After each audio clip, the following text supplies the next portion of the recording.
Hello and welcome to The Big Picture. The announcement by the Chinese President Xi Jinping on the occasion that China would reduce its military strength by 3 lakh troops has surprised most. The unexpected announcement of the reduction has put focus on the Chinese military power and its capabilities. This is said to be the largest reduction undertaken since 1997, when 5 lakh troops were cut, followed by another 2 lakhs in early 2000.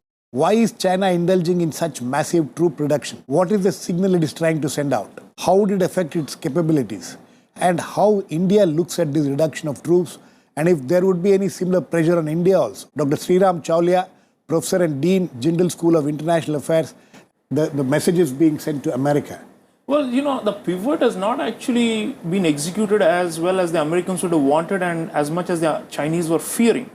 So I don't think that, the modernization is keeping pace with the pivot and is defensive. Rather, from the point of view of the smaller neighbors that China has in the region, this is an offensive build-up, and the more China invests in the Navy, for example, because the Navy is always small in terms of numbers, but has the expansionary ability, and the Air Force, because the land army, there's a limit. China hasn't fought a major land war since Vietnam 1979.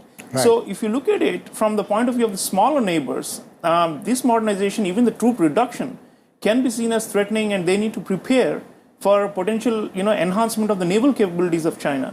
Because that's, in a way, it's like a trade-off. If they're reducing emphasis on the army, then it's going to go into the other wings. And then there is cyber. There, in fact, the American angle comes in more. Because recently, the Americans claimed that the Office of Personnel Management had been hacked and millions of accounts was stolen data. And the Chinese are most likely behind it. And of course, the Americans also do the same, vice versa to the Chinese, as we know from the Snowden revelations. So I think if they do more of this so-called informationization of the military, and they are capable, they're talking about tanks that even if you take out aerial satellites, they'll still be guided by satellites on the ground. And of course, their fighter jets and missiles, carrier busters and satellite killers. So we're talking about, a military which is spending around $250 to $300 billion a year, and is second only to the United States, and wants to establish hegemony in the Asia Pacific. So from that point of view, I would differ from Atul because it is, at the end of the day, an asymmetrical situation. In fact, if you look at the force levels, although the Americans have more assets worldwide, the Chinese are prepared to basically deter them and to disrupt them in what they call like an asymmetric, strategy, where they'll be able to achieve their strategic goals in the Asia Pacific anyway.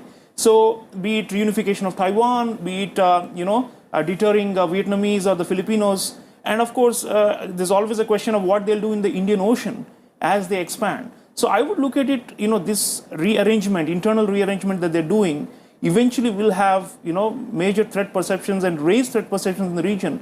So, Xi Jinping can go out and make a virtue out of necessity and say, we're cutting down troops and it's a symbol that we are in favor of peace. But the point is, messaging, talk is cheap. In international affairs, deeds and actions speak louder. They're investing so much in shipbuilding, and they're investing so much in enhancing the naval fleet. As far as India, relevance to India, which he's talking about, and also, this whole issue of whether it is a threat to neighbors or it's not a threat to neighbors. Sreeram? Well, Indian Ocean, we need to be watchful, because now Maldives has become a big problem child for us.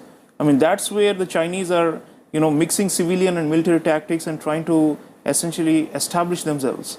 And that's one area. We have warded off the challenge in Sri Lanka through creative interventions and, of course, the will of the Sri Lankan people. But Maldives always remains a question. And then what else? They have this ability to pick at small states. I think Prime Minister Modi is doing a great job of shoring up our ability in the Asia Pacific, across the Asia Pacific, with small countries, like we did with the Pacific nations. But still, a lot needs to be done to be able to have, some kind of counterbalance. Because otherwise, what you have is, this, shadow, this looming shadow, which is advancing, especially across the waters, and has this extraordinary capabilities. We're talking about our defense expenditure, our layouts, our capabilities are like 1/4, 1/5 of what the Chinese have. Absolutely. And that is a matter of concern. I don't think Modi or anybody higher up should have gone, because as others have said, Japan is too important for us to neglect. Okay. And historically, Subhash Bose also fought for India on the side of the Japanese. We can never forget that. Thanks to all my guests. Please keep watching. We'll come back with another issue in The Big Picture, same time on Monday. Meanwhile, have a great weekend.